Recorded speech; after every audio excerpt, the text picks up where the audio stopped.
Hello everyone, I welcome you back at the platform of Mandarin Academy and let's discuss today's important editorial जो हमारे सामने Indian express, the Hindu इन चीज़ों में आए हैं। आप जानते हैं आज 14 फैब है और 14 फैब एक मौका है हमारे पास थोड़ी सी 14 फैब की हिस्ट्री को समझने का जो हमारे लिए ज़रूरी है। आप जानते हैं कि इंडिया के लिए 14 फैब एक बहुत ही इंपॉर्टेंट इवेंट के लिए जानी जाती है और वो था पुलवामा का अटैक। 14 फैब 2019 के अंदर जम्मू एंड कश्मीर के पुलवामा के अंदर एक टेररिस्ट अटैक हुआ था जिसके अंदर हमारी जो सीआरपीएफ की कॉन्वॉय थी जिसमें ऑलमोस्ट 40 पर्सनल्स थे, उनके ऊपर यह टेररिस्ट अटैक हुआ था। जैश ए मोहम्मद ने इसकी जिम्मेदारी ली थी, इंडिया ने इसको कंडेम किया था एंड इसकी कई रेप्रकशन बाद में देखने को मिली। तो 14 फैब को हम इंडिया में ब्लैक डे के रूप में सेलिब्रेट भी करते हैं।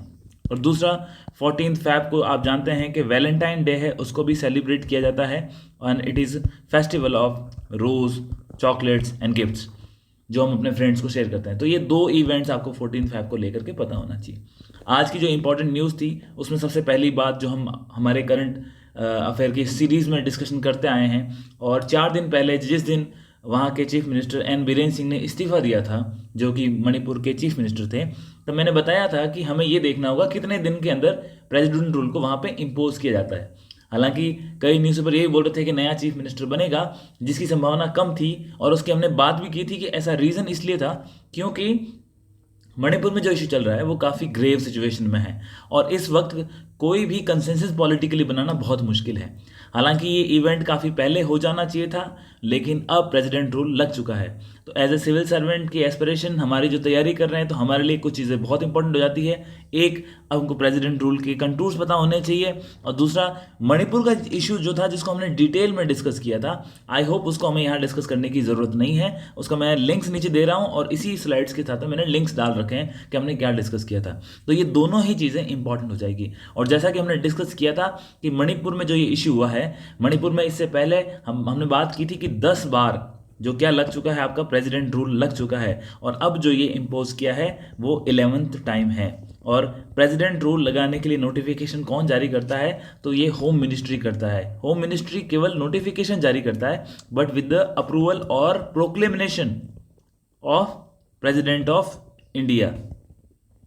इसका सीक्वेंस क्या है उसकी भी हमने बात कर ली थी, लेकिन अब आज हमारे पास पॉलिटी के एंगल से इसके कुछ आर्टिकल्स हैं वो डिस्कस करने का एक मौका है।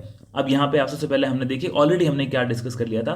ये जो न्यूज़ आई थी आई थिंक 12th को थी, 10th का इवेंट था और 12th को न्यूज़ थी कि president rule among options for Manipur the provision and it's history, इसके बारे में बात की थी। उन्होंने कहा था कि मणिपुर के अंदर क्या इसका इतिहास रहा है, कौन से आर्टिकल्स इंपॉर्टेंट है। इसको आप अगर एक बार समझना चाहते हैं गो थ्रू कर सकते हैं क्योंकि इसको आपको इसकी सोसाइटल प्रॉब्लम, इसकी हिस्ट्री, ये सारी चीज़ें आपको समझ में आ जाएगी।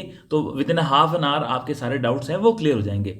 अब आज इसके बाद हम आगे बढ़ते, ये तो उस दिन का डिस्कशन था, हमने मेंस के हिसाब से डिस्कस भी किया था कौन से अगर कोई क्वेश्चंस आते हैं मणिपुर से रिलेटेड तो ये हम पॉइंट्स कंटूर्स लिख सकते हैं। अब इसके बाद पॉलिटिकल एंगल से समझने का प्रयास करते हैं कि what is important for us, जो आज ये न्यूज़ आई उसके तहत।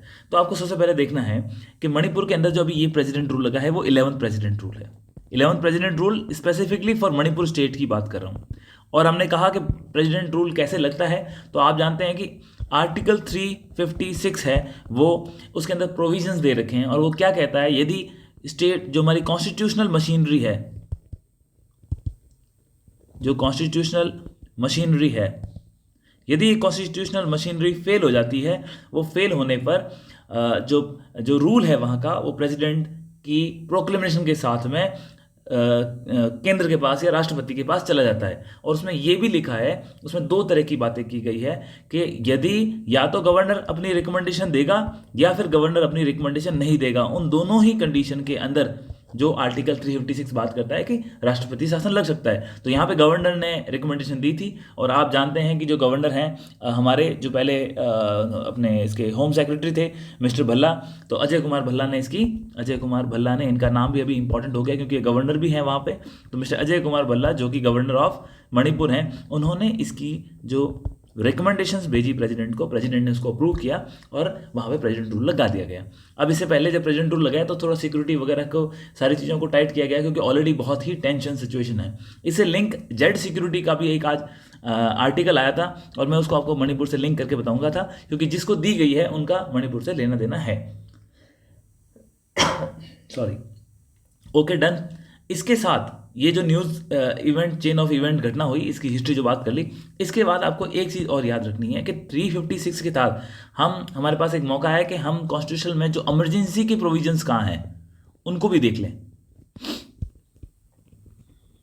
जो आपातकाल को लेकर के जो भी हमारे पास ऑप्शंस है कॉन्स्टिट्यूशन में वो देख लें। तो कॉन्स्टिट्यूशन के अंदर आपको पता है भाग जो 18 है वो हमारे इमरजेंसी के प्रोविजन की बात करता है, और उसके अंदर आपके आर्टिकल 352 से लेके 360 को ये कवर करता है।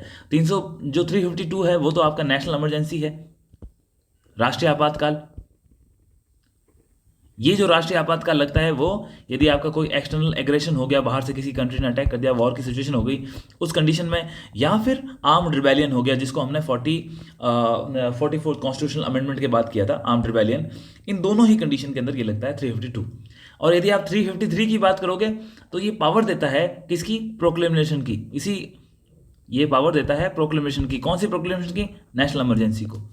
352 हो गया, 353 हो गया।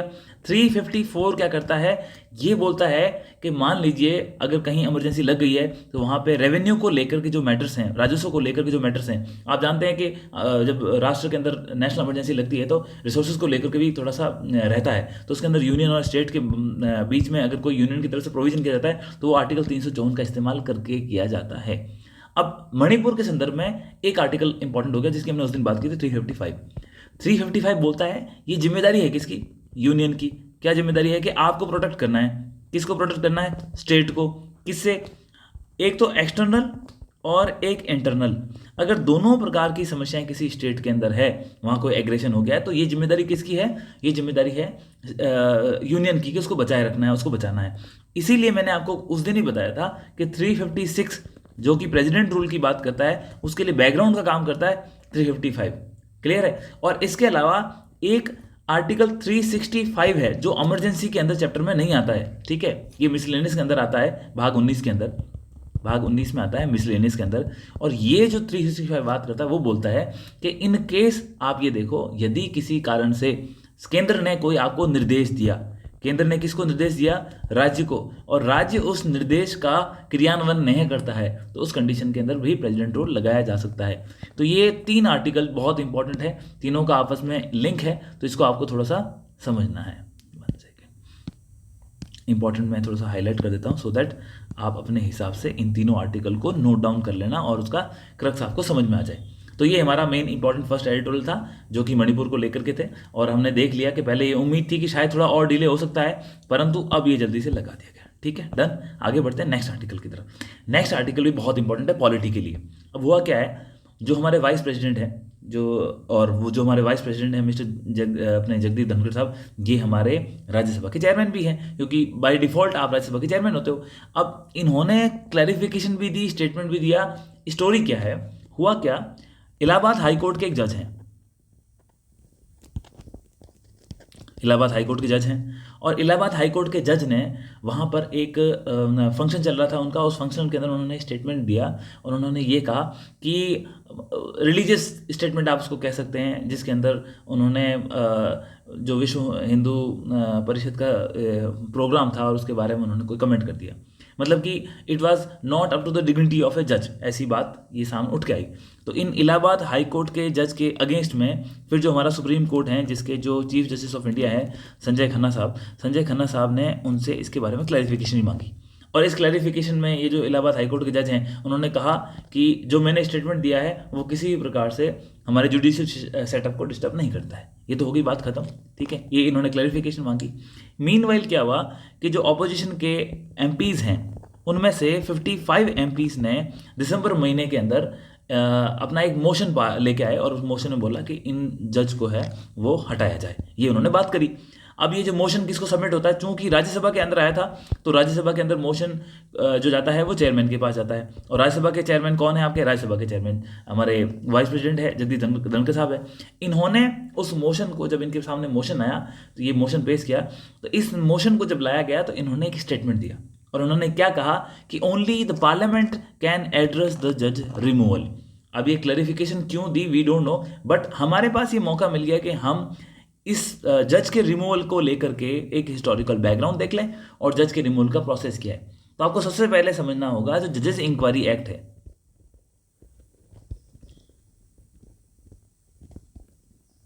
कब का है ये? 1968 वाला एक्ट है, जजेस इंक्वायरी एक्ट। ये क्लियरली बोलता है, इसके अंदर आपको ना प्रोसेस मिलेगा। जजेस इंक्वायरी एक्ट में क्या मिलेगा आपको? प्रोसेस मिलेगा। जबकि आप कॉन्स्टिट्यूशन में जाओगे अगर आप, तो कॉन्स्टिट्यूशन के अंदर आपको आर्टिकल का प्रोविजन मिलेगा जो ये दिखाता है कि उसके लिए आपको कितना मैंडेट चाहिए या फिर आपको कितनी मेजॉरिटी चाहिए। यहां पे दो चीजों को आपको लिंक करना होगा।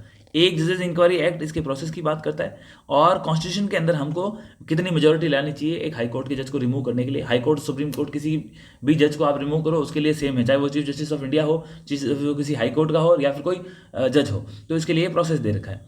अब कैसे होगा, इसका प्रोसेस क्या है? सबसे पहले या तो राज्यसभा या लोकसभा, इन दोनों ही हाउस के अंदर, सदन के अंदर मोशन लेके आया जा सकता है। यदि आप राज्यसभा में लेके आते हो तो आपको 50 एमपीज का सपोर्ट चाहिए। यदि आप, सॉरी इधर आ गया राज्यसभा, इसको हम लोकसभा लिख लेते हैं, ठीक है। राज्यसभा के लिए आपको 50 एमपीज का चाहिए और लोकसभा के लिए आपको 100 एमपीज का सपोर्ट चाहिए। यदि आप इतने लोगों को लेके आते हो मोशन, तो फिर वो मोशन आप किसको दोगे? जो भी चेयर है उसको एड्रेस करके मोशन दोगे। अब वो जो चेयरमैन है वो इसको एक्सेप्ट करेंगे, अगर एक्सेप्ट नहीं करेंगे तो उसका क्लैरिफिकेशन देंगे। यदि वो एक्सेप्ट कर लेते हैं, एक्सेप्ट करने के बाद क्या होगा? एक इंक्वायरी कमेटी बनेगी,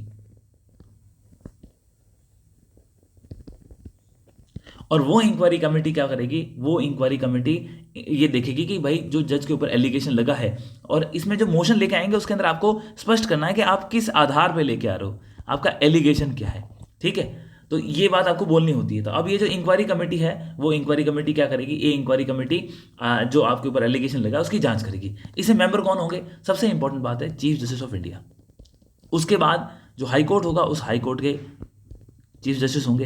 अब ये जो हाई कोर्ट है वो यदि किसी, जैसे अभी ये जो मामला है इलाहाबाद हाई कोर्ट का, तो वहाँ के हो सकते हैं, अदरवाइज किसी और हाई कोर्ट के भी चीफ जस्टिस हो सकते हैं, क्योंकि जो मैटर है वो सुप्रीम कोर्ट के किसी जज के खिलाफ भी लाया जाता है। इसके बाद कोई ना कोई एक एमिनेंट या डिस्टिंग्विश्ड जुरिस्ट होगा, वो इसके अंदर शामिल होगा। तो लेकिन तीनों होंगे जस्टिस या जुडिशरी से रिलेटेड बंदे ही। इन तीनों की रिकमेंडेशन के बाद में ये जो कमेटी अपनी रिपोर्ट सौंप देगी। यदि ये कमेटी उसके खिलाफ जो इन्वेस्टिगेशन में जो उसको उनको चार्जेस को ड्रॉप कर देती है, तो बात खत्म हो जाती है। लेकिन यदि इस कमेटी ने वो माना कि ये जो इसके खिलाफ जो ये एलिगेशन लगे हैं वो सही है, ये प्रूव होते हैं, तो इसके बाद उस मोशन को हाउस के अंदर लेके आया जाता है और पार्लियामेंट्री वोट करवाए जाते हैं। अब इस वोटिंग के अंदर आप ये देखो, इस वोटिंग में क्या होगा? जब ये वोटिंग होगी तो इसमें दो प्रकार के वोट करते हैं। एक, जो आपके 2/3 मेंबर्स हैं, ये 2/3 कौन से हैं? जो प्रेजेंट हैं एंड जो वोट कर रहे हैं, इनका 2/3 ला करके एक तो आपको पास करना होगा, और इसके साथ ही आपको एब्सोल्यूट मेजोरिटी भी लेके आनी होगी। एब्सोल्यूट मेजोरिटी मतलब कि 50% + 1, जितने सदन की संख्या है उसका 50% + 1। तो ये दोनों ही चीज़ें लेके आओगे तो पहले जिस हाउस में इंक्वायरी हुई है उसी में ये पास किया जाएगा। यदि जैसे राज्यसभा के अंदर है, मान लो राज्यसभा के अंदर पास हो गया, इसके बाद यहाँ से ये लोकसभा में जाएगा, लोकसभा से पास होता है तो प्रेसिडेंट उसको रिमूव कर देता है। तो प्रेसिडेंट क्या करता है? रिमूव। तो ये तो हो गया प्रोसेस। अब इस प्रोसेस के साथ क्या ऐसा भारत में पहले हुआ है? ऐसा कई बार हुआ है। ऐसा इससे पहले भी जो जजेस को हटाने के लिए कई बार ये चले हैं इवेंट्स। अभी वर्तमान में है, ये ऑलरेडी अंडर प्रोसेस है, और भी कई रिलेटेड आर्टिकल्स आएंगे। अगर इसमें क्या होता है, कौन से लेवल पे जाकर ड्रॉप होता है, ये हमें देखना होगा, क्योंकि लोकसभा के अंदर मेजॉरिटी नहीं है, राज्यसभा के अंदर विपक्ष के पास मेजॉरिटी नहीं है। जो मेजॉरिटी नहीं है तो आप आसानी से उसको पारित नहीं कर पाओगे। तो ये मुश्किल लग रहा है, लेकिन हमें ये देखना किस चरण पे जाकर के ये जो मोशन लेके आए हैं वो मोशन ड्रॉप होता है, ये हमें फॉलो करना है। लेकिन एग्जाम में आपसे इससे संबंधित पूरा प्रोसेस पूछा जा सकता है, क्योंकि पिछली बार राज्यसभा का इलेक्शन का प्रोसेस पूछ लिया गया था मेंस के अंदर, 10 मार्कर, ठीक है, तो पूछ सकते हैं। और चूंकि करंट में चल रहा है तो इंटरव्यू में तो बहुत प्रोबेबल सवाल है कि व्हाट इज द प्रोसीडिंग्स, कैसे चलता है, क्या चलता है, इससे पहले क्या इंसिडेंट हुए, अच्छा आप बताइए, क्या हटाना चाहिए, नहीं हटाना चाहिए, क्यों हटाना चाहिए, क्या गलती है, क्या उसको अपनी पर्सनल लिबर्टी नहीं है, बोल सकता है कि नहीं। तो ये बहुत सारी चीज़ें जो आपके सामने आएगी। अब आप ये समझिए, इससे पहले ऐसे इंसिडेंट हुए, ऐसे हमको 4 या 5 इंसिडेंट मिलते हैं। सबसे इंपॉर्टेंट एक ही इंसिडेंट था जिसके अंदर जो SK गांगुली का था, ये वेस्ट बंगाल के अंदर हाई कोर्ट के जज थे, इनके खिलाफ लेके आया गया था। अब जब एस के गांगुली के खिलाफ लाया था ना, ये सेक्सुअल हरासमेंट के लिए था, उस वक्त क्या हुआ, राज्यसभा से पारित हो गया था लेकिन लोकसभा से नहीं हो पाया और फिर इन्होंने इस्तीफा दे दिया और वहाँ से बात खत्म हो गई। लेकिन आज तक आज़ाद हिंदुस्तान के इतिहास में किसी भी जज को इस प्रोसीडिंग को कंप्लीट करके नहीं हटाया गया है, इस प्रोसीडिंग को कंप्लीट करके नहीं हटाया गया है। ये बात आपको समझनी होगी। क्लियर है? यहां तक हमारे इस आर्टिकल में जो इंपॉर्टेंट चीजें थी हमने डिस्कस कर लिया। अब नेक्स्ट मैंने बोला था, इससे जो मणिपुर वाले बात करी उससे रिलेटेड है, जेड सिक्योरिटी के बारे में बोला गया कि जेड सिक्योरिटी, तो हम बात तो बहुत करते हैं जेड सिक्योरिटी, लेकिन जेड सिक्योरिटी क्या है हमें ये समझने के लिए मैंने ये आर्टिकल रखा। आपको देखो, जेड सिक्योरिटी सिंपल है। जेड सिक्योरिटी क्या है?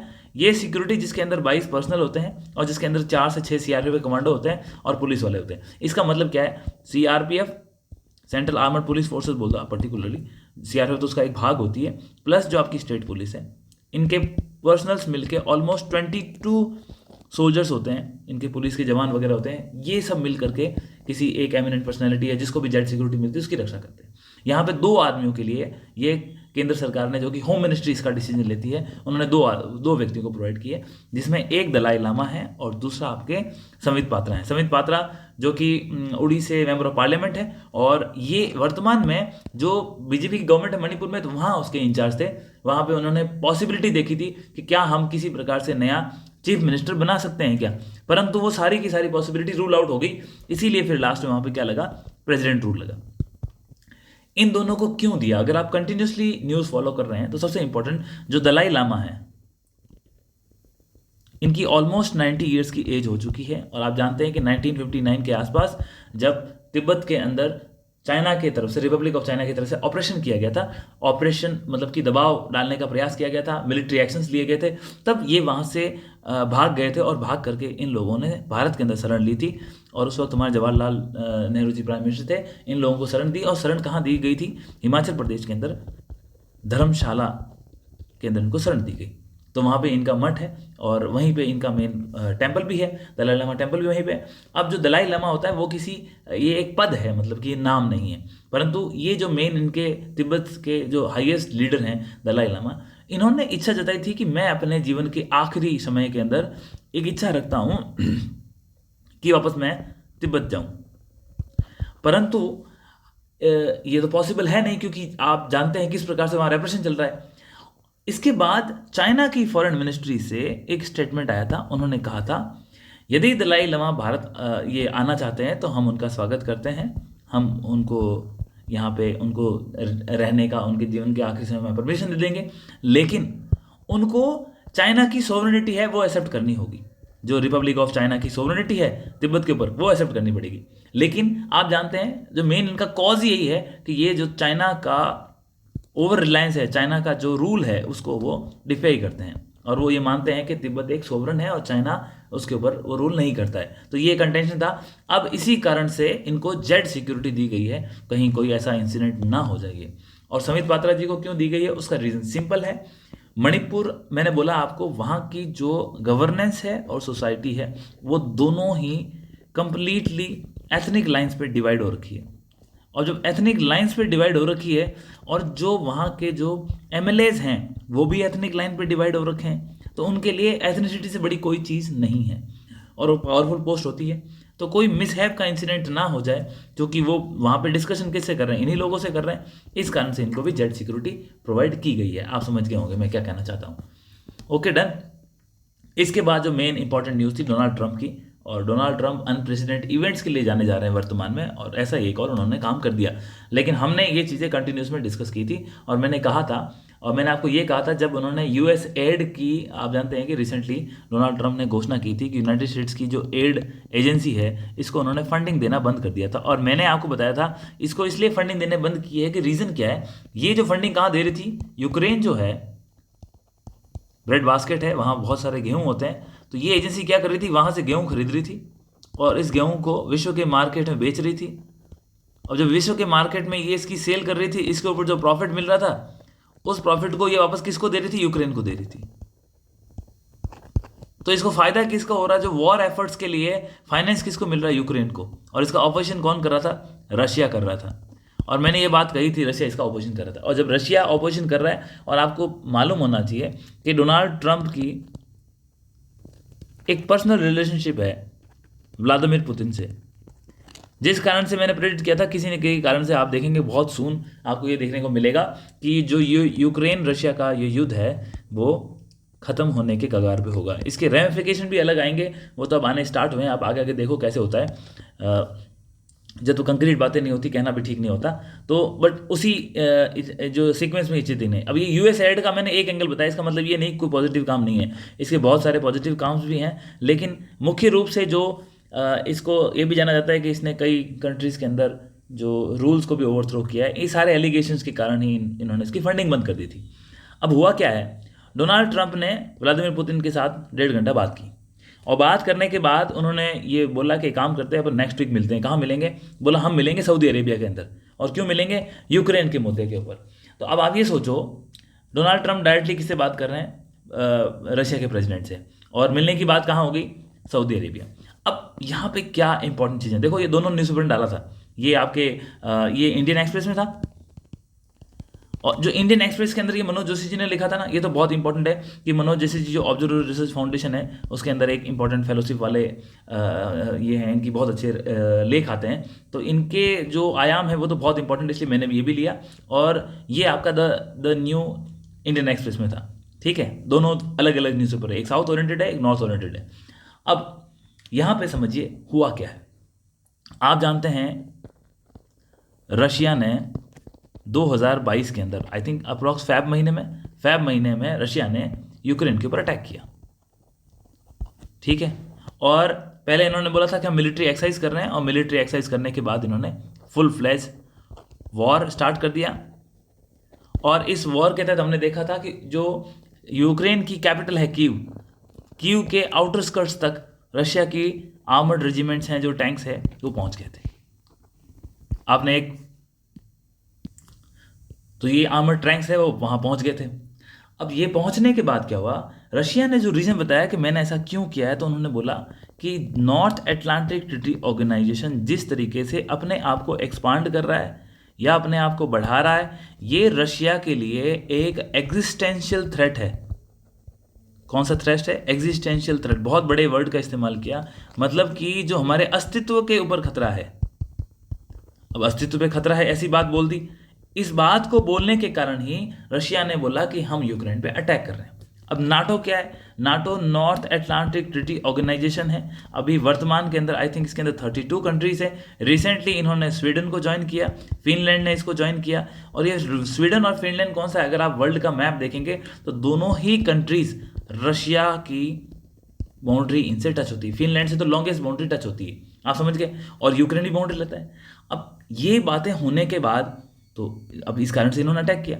ऐसा नहीं कि रशिया ने अभी रिसेंटली ही अटैक किया, रशिया के पास से पहले भी इंसिडेंट है, वो अटैक कर चुका है। और 2014 के अंदर रशिया ने जो यूक्रेन का क्रीमियन पेनिनसुला है उसको भी एनेक्स कर लिया था। ठीक है, ये तो पहले हो गया। अभी 2022 के अंदर फिर उसने जो उसका डॉनबास रीजन है, उस डॉनबास रीजन में अटैक किया था। ठीक है, दोनों को समझने की जरूरत क्यों है? क्योंकि अब यही बातें उठ के आएगी। अब जितनी भी निगोशिएशन चलेगी आपको क्रीमियन पेनिनसुला देखने को मिलेगा। कोई कहेगा 2000 पहले की स्थिति में जाएंगे, कोई कहेगा हम डॉनबास रीजन को चाहिए। तो ये चीज़ें आपको तभी समझ में आएगा जब थोड़ा सा क्रक्स इसको समझ लोगे। अब वर्तमान में क्या चल रहा है, इसमें क्या बात उठ गई, तो अब ये तो बातें हो गई। अब इसमें इन्वॉल्व कौन कौन था, पार्टीज कौन सी इन्वॉल्व है? देखो, रशिया खुद एक तरफ खड़ा है, इसके खिलाफ कौन आया? नाटो के मेंबर कौन है? यूरोप के साथ कौन था? यूएसए का मेंबर है। इनके साथ में कौन आया? यूक्रेन ने क्या बोला कि आप हमको नाटो की मेंबरशिप दे दो।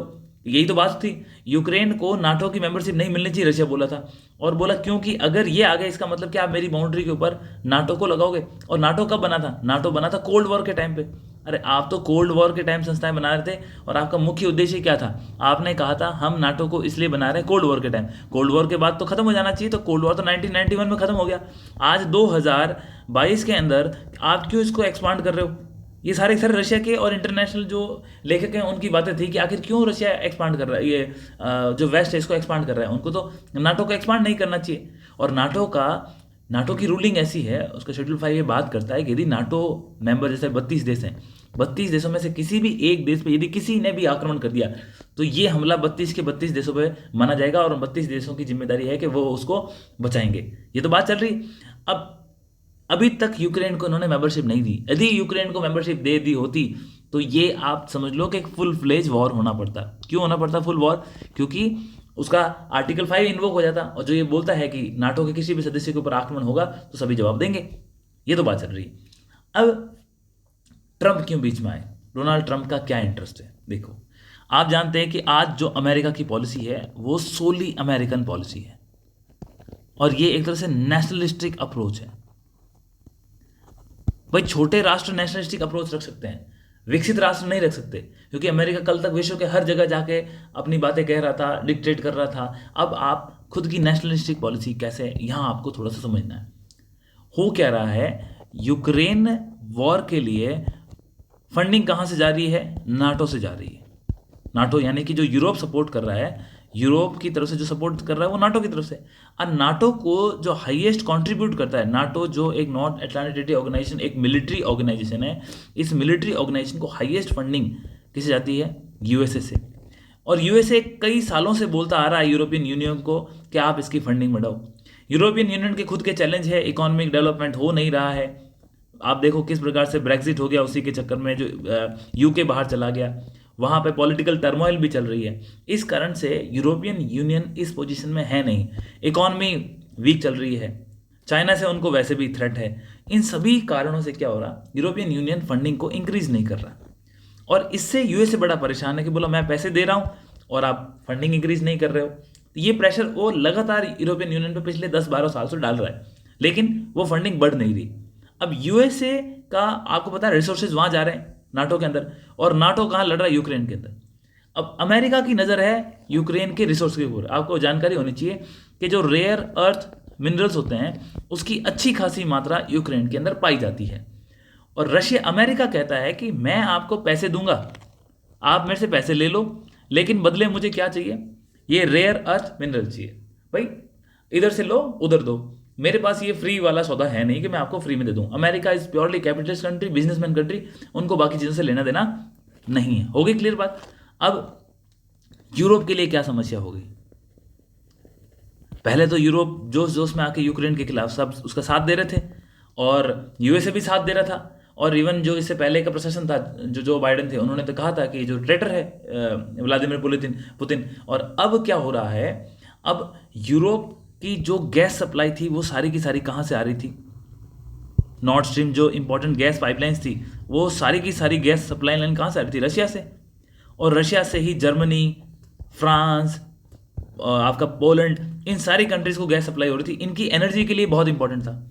अब क्या हुआ, ये नॉर्थ स्ट्रीम पाइपलाइन का काम उन्होंने ब्लास्ट वगैरह करवा के खत्म हो गया। ये ब्लास्ट किसने कराया मैं नाम नहीं लूंगा, लेकिन ये जो ब्लास्ट हुआ, ब्लास्ट होने के बाद क्या हुआ कि उससे यूरोप के अंदर जो सप्लाई थी, एनर्जी सप्लाई, वो डिस्टर्ब हो गई। यूरोप के ऊपर प्रेशर बढ़ने लग गया। तो यूरोप अब चाहता है कि चलो ठीक है, प्रेशर बढ़ा, कोई बात नहीं, कम से कम हमारा एक परमानेंट सोल्यूशन मिल जाए। यूक्रेन अगर रशिया के जो बॉर्डर का एरिया है वहां तक नाटो का एक्सपांशन हो जाएगा तो क्या होगा, हमारे लिए भविष्य के लिए यूक्रेन एक बफर स्टेट बन जाएगा। लेकिन क्या बफर स्टेट बना? अभी तक नहीं बना। और नाटो की मेंबरशिप दी नहीं। क्यों नहीं दी? क्योंकि यूएसए देना नहीं चाहता। आप समझ रहे हो? अब इसलिए अब कैसे इसको वॉर को सॉल्व करें? कोई बीच में बात निगोशिएशन चली नहीं, कोई सॉल्यूशन निकले नहीं, नाटो भी थोड़ा एक्सपांड हो गया, दोनों की स्टेलमेट की पोजीशन हो गई, रशिया भी कुछ नहीं कर पा रहा है। तब क्या हुआ, अब यूएसए ने डायरेक्टली, डोनाल्ड ट्रंप ने बात करी पुतिन से और उन्होंने कहा चलो इस वॉर को अपन खत्म करते हैं।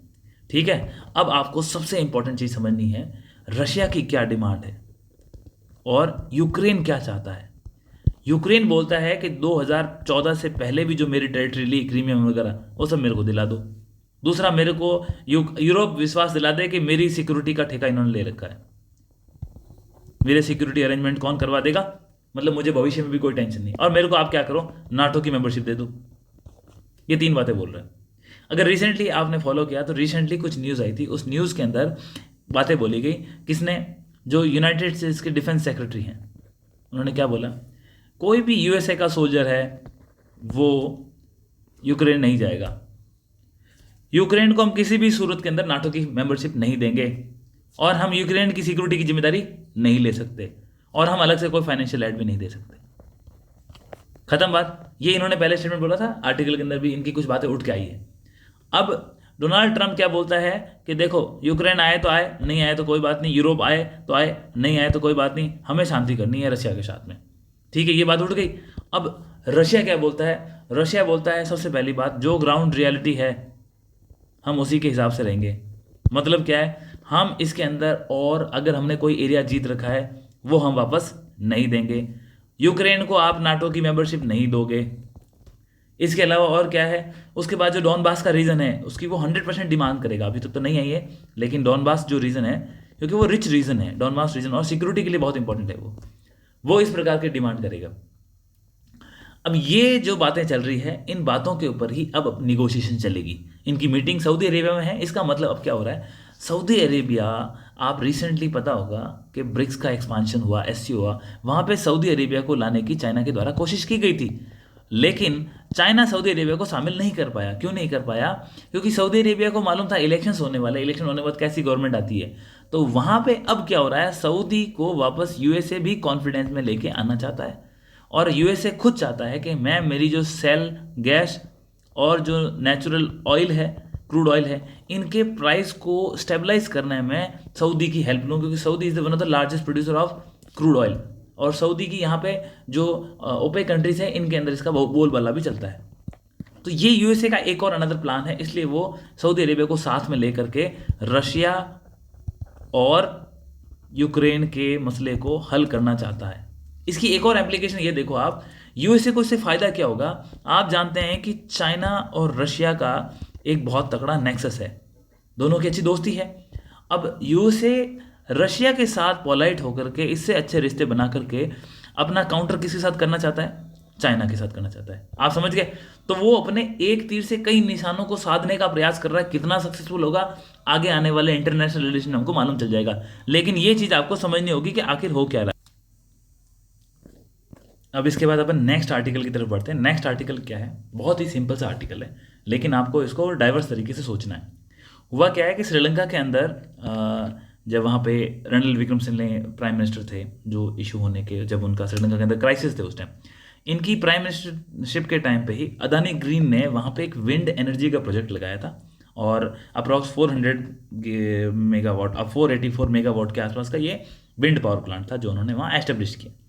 एस्टेब्लिश करने के बाद क्या हुआ, ये काफ़ी प्रोटेस्ट से पहले से ही झेल रहा है, और जो वर्तमान में जो उनकी सरकार चेंज हुई, वहाँ प्रेसिडेंट बने हमारे दिशा नायके जी, तो उन्होंने, दिशा नायके साहब ने बोला था जब इलेक्शन के लिए गए तो उस टाइम भी बोला था कि हम इसको स्क्रैप करेंगे, इसको रिव्यू करेंगे। स्क्रैप नहीं बोला, हम इसको रिव्यू करेंगे। इलेक्शन के पहले जो स्टेटमेंट होते हैं काफ़ी बोल्ड होते हैं, तो उस टाइम उन्होंने रिव्यू वगैरह की बात करी थी। ठीक है, तो ये बात चल रही थी, और वहाँ पे क्या है, लोकल्स के द्वारा प्रोटेस्ट भी हो रहा था। लोकल्स का कहना था कि हमारी जो एग्रीकल्चर लैंड है उसको डिस्टर्ब कर रहा है, इकोनॉमी को डिस्टर्ब कर रहा है, इकोलॉजी को डिस्टर्ब कर रहा है। ये ऐसे ऐसे विरोध भी बातें चल रही थी, और ये नेशनल मीडिया में, इंटरनेशनल मीडिया में, सभी जगह था। फिर क्या हुआ, इस अदानी के ऊपर आपको बताइए कि एलिगेशन लग गई। पहले हिडनबर्ग की रिपोर्ट आई थी, हिडनबर्ग की रिपोर्ट के बाद में फिर उन्होंने क्लैरिफिकेशन दिया।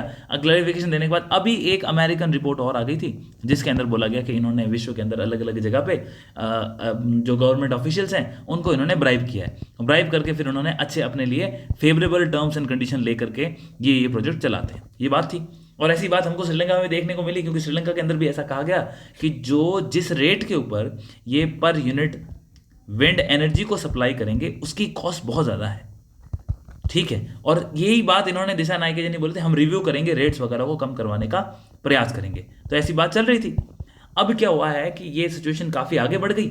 आगे बढ़ने के साथ में अब जो अदानी ग्रीन कंपनी है, इन्होंने इसको विड्रॉ कर दिया। तो देखो, दोनों तरफ से एक्शन चल ही रहा था, ऐसा नहीं कि इन्होंने यूनिलेटरली किया है। वो ऑलरेडी वहाँ की जो सरकार है उन्होंने एक और कमेटी बना दी श्रीलंका ने, वो दोबारा उसको रिव्यू कर रहे हैं। ऑलरेडी एक कमेटी बनाई थी, वो अपने रिजल्ट सबमिट कर नहीं पाए, उन्होंने दोबारा बना दी। तो अदानी ग्रीन ने अपने आप को श्रीलंका के अंदर चलने वाले पावर प्रोजेक्ट से विड्रॉ कर दिया है। क्या इसके अलावा कहीं हमारा इंडिया वहाँ काम कर रहा है? यस, इसके अलावा भी हम वहाँ पे काम कर रहे हैं। कहाँ कर रहे हैं? हम काम कर रहे हैं जो कोलंबो का पोर्ट है, उसके अंदर जो उसका वेस्ट कंटेनर टर्मिनल है, कोलंबो का जो पोर्ट का वेस्ट साइड का टर्मिनल है, उसको हम वेस्ट कंटेनर टर्मिनल कहते हैं, उसका डेवलपमेंट अभी भी वहाँ पे कौन सी कर रही है? अदानी ग्रुप कर रहा है। ये अदानी ग्रीन है, वो अदानी पोर्ट कंपनी कर रही है, और वो श्रीलंका के अंदर अभी भी काम कर रही है। तो आप समझ गए। लेकिन इन्होंने ये क्यों इश्यू हुआ, ये चल बात कर ली। इसके बाद याद रखना, इन्होंने जो क्लोजिंग लाइन थी इनकी काफ़ी अच्छी थी कंपनी की। उन्होंने क्या बोला? इन्होंने बोला, Adani group spokesperson has said that, यहाँ पे कहीं लाइन थी मैंने पढ़ी थी, उन्होंने यही कहा था उन्होंने कि हम अपने कुछ कारणों से, और जो प्रोटेस्ट चल रहा है उसके कारणों से हम इसे विड्रॉ करते हैं, but we are looking forward to again do the work with the Sri Lankan government. तो एक क्लोजिंग लाइन अच्छी दी उन्होंने, उसके साथ काम किया हमारे लिए। मैंने बोला ये क्यों इंपॉर्टेंट है, हमको अलग पर्सपेक्टिव से कैसे देखना है। तो अलग पर्सपेक्टिव क्या है, ये देखते हैं। अलग पर्सपेक्टिव इसमें ऐसा है, ये पर्सपेक्टिव है कि आप जानते हैं कि हमारे वेस्टर्न राजस्थान के अंदर रिन्यूएबल एनर्जी को पुश दिया जा रहा है, और इस पुश के अंदर बहुत सारी प्राइवेट कंपनीज है, वो आके यहाँ काम कर रही है। वो प्राइवेट कंपनी चाहे डोमेस्टिक हो, और वो प्राइवेट कंपनी चाहे इंटरनेशनल हो, है तो प्राइवेट कंपनी। अब यहाँ पे ये जो प्राइवेट कंपनी रिन्यूएबल एनर्जी के पुश के लिए सबसे बड़ा जो फैक्टर क्या है, वो है लैंड, इकोलॉजी एंड आपका एग्रीकल्चर। ये तीनों एक्टिविटी डिस्टर्ब हो रहा है, और ये तीनों डिस्टर्ब होकर किसको डिस्टर्ब करेंगे? मेनली तो हमारी एग्रीकल्चर बेस्ड इकोनॉमी है, तो फार्मर्स को, और दूसरा जो एम्प्लॉयबिलिटी के लिए वर्कर्स हैं उन दोनों को ये डिस्टर्ब करता है। अब इसमें कई एलिगेशन वेस्टर्न राजस्थान के अंदर भी लगते आए हैं, और रिसेंटली आपने देखा होगा कि जो ओरण, जिसको हम सैक्रेड ग्रूव्स भी कहते हैं, उसको लेकर के काफ़ी विवाद चला। मेंबर ऑफ पार्लियामेंट्स ने, उसके बाद राजस्थान असेंबली के अंदर कई एमएलएज ने इसको लेकर के वॉइस उठाया। इवन बीकानेर क्षेत्र के अंदर वहाँ पे जो फॉर्मर हमारे मिनिस्टर रह चुके हैं, उन्होंने भी इसके लिए वहाँ पे आंदोलन चलाया। इवन बाड़मेर के अंदर भी इसके लिए आंदोलन चला। और तो ये चीज़ें ये दिखाती है कि अभी जो ये मूवमेंट चल रहे हैं ना इन प्राइवेट कंपनीज़ के अगेंस्ट में, या फिर जो इश्यूज़ आ रहे हैं, ये पॉलिटिकल भी हैं, क्योंकि इसके अंदर देखो पॉलिटिक्स इन्वॉल्व तो है ही है, लेकिन आपको ये भी समझो कि लोगों की एस्पिरेशन के लिए भी पॉलिटिकल लीडर आके बात उठा रहे हैं। ये बहुत अच्छी बात है। अगर पॉलिटिकल लीडर्स आके बात नहीं उठाएंगे, किसान की आवाज़ कौन उठाएगा? तो ये आपको इस एंगल से भी तैयारी करनी है कि राजस्थान के अंदर भी तो ये इश्यूज चल रहे हैं। और एक चीज़ और याद रखना, इनके अंदर प्रेडेटरी प्राइस की बात भी चल रही है। प्रेडेटरी प्राइसिंग कह रहे हैं कि आप राजस्थान के अंदर एनर्जी के लिए प्लांट लगा रहे हो, और राजस्थान के अंदर आप जानते हैं डोमेस्टिक जो इलेक्ट्रिसिटी है उसकी पर यूनिट की कॉस्ट अप्रॉक्स 7 to 8 रुपीज़ है। ये हालांकि फ्लक्चुएटिंग होती है, यदि आपका कंजम्पशन कम है तो रेट कम होती है, लेकिन यदि आपका कंजम्पशन 300 यूनिट से प्लस है तो अप्रॉक्स आपको 8 to 9 रुपीज़ पर यूनिट के लिए पे करना पड़ता है, which is very high cost. उसके बाद इंडस्ट्री को भी यहाँ पे बिजली सस्ती नहीं मिलती है। तो ये कुछ चीज़ें हैं कि हम इतने बड़े हब हैं रिन्यूएबल एनर्जी के, प्राइवेट सेक्टर वाले आ रहे हैं, उनको अच्छे पैसे मिल रहे हैं, लेकिन हमें सस्ते में बिजली क्यों नहीं मिल रही? तो ये आपको ध्यान रखना होगा। ये यहाँ पे एक जो हमारा एथिकल क्वेश्चंस भी है, और ये एक गवर्नेंस को लेकर के इशू भी है। तो वो दोनों ही सब्जेक्ट हमारे लिए, हमारी इस तैयारी में इंपॉर्टेंट है, उसको आपको ध्यान में रखना है। ओके, अब आगे बढ़ते हैं हम लास्ट आर्टिकल आज का, और वो था अडहॉक जजेस को लेकर के। अब रिसेंटली आपको पता ही है क्या है, सुप्रीम कोर्ट ने अप्रूवल दे दिया है, और उन्होंने कहा है कि हम अडहॉक जजेस की नियुक्ति करेंगे। क्यों करेंगे? कि हम मानते हैं कि हमारे पास बहुत सारा बैकलॉग है, हाई कोर्ट के ऊपर बैकलॉग है। उस बैकलॉग को खत्म करने का तरीका क्या है? उस बैकलॉग को खत्म करने के लिए सुप्रीम कोर्ट ने कहा है कि ठीक है, हम परमिशन देते हैं कि हम अडहॉक जजों की नियुक्ति करेंगे। सबसे पहले अडहॉक जजेस की नियुक्ति हमें कैसे मालूम कर सकते हैं कि नहीं कर सकते? तो जो हमारा आर्टिकल 224 अल्फा है, वो ये बात बोलता है, जिसके अंदर सुप्रीम कोर्ट को ये पावर दे रखी है कि आप हाई कोर्ट के अंदर अडहॉक जजेस की नियुक्ति कर सकते हो, इवन सुप्रीम कोर्ट में भी कर सकते हो अडहॉक जजेस की। लेकिन इनको एज ए जज वाली पावर नहीं होती। एज ए जज मतलब कि ये जो सोवरन जज होते हैं उसकी तरह पावर नहीं होगी। तो क्या पावर होती है?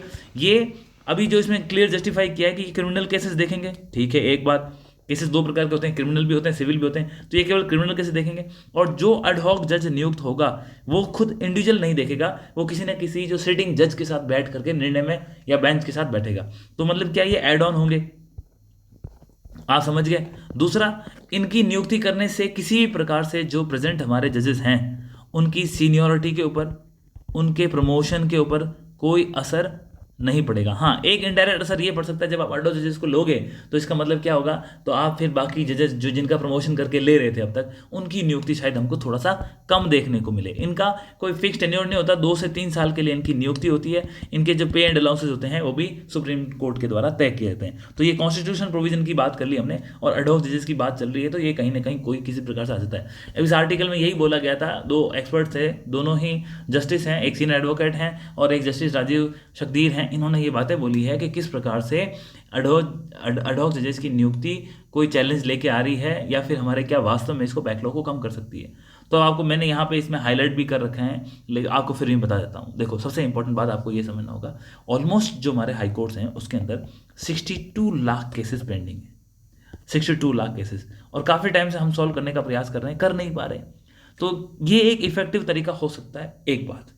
दूसरे हमारे राइटर कहते हैं कि ये बात तो आपकी सही है, परंतु हमें ये देखना होगा, खाली जज की नियुक्ति से करने से काम नहीं चलेगा।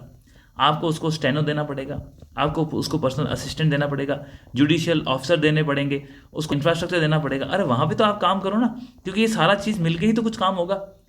और इसके बाद जो बोला उन्होंने, जो हम ऑनलाइन कर रहे हैं, जो जजेस हैं, जिसके अंदर क्या है, इसमें इतनी एक्सट्रीम पावर दे दी कि आप क्या कर सकते हो, आप जो ऑनलाइन प्रोसीडिंग चलाते हो, तो जो वकील है, एडवोकेट है, वो एडवोकेट कहाँ कहाँ हर किसी कोर्ट में जाता रहेगा, तो उसको ये भी परमिशन है कि आप अपने चैम्बर से भी प्रोसीडिंग्स को अटेंड कर सकते हो। ठीक है, तो ये कुछ तरीके हैं जिससे हम प्रयास कर रहे हैं कि ये जो हमारा बैकलॉग है, इस बैकलॉग को कम करने का, उसमें वायबल ऑप्शंस क्या हो सकते हैं, इसकी ये बात करी। ये कॉन्स्टिट्यूशन प्रोविजन की बात करी 224 अल्फा की, वो हमने बात कर ली। यहाँ पे उन्होंने ऑलरेडी बोला है कि जितने भी हमारे जो हाई कोर्ट्स हैं उसके अंदर आंकड़ा दे रखा है कि ये ऑलमोस्ट 367 वैकेंसी अभी भी वेकेंट है हाई कोर्ट्स के अंदर।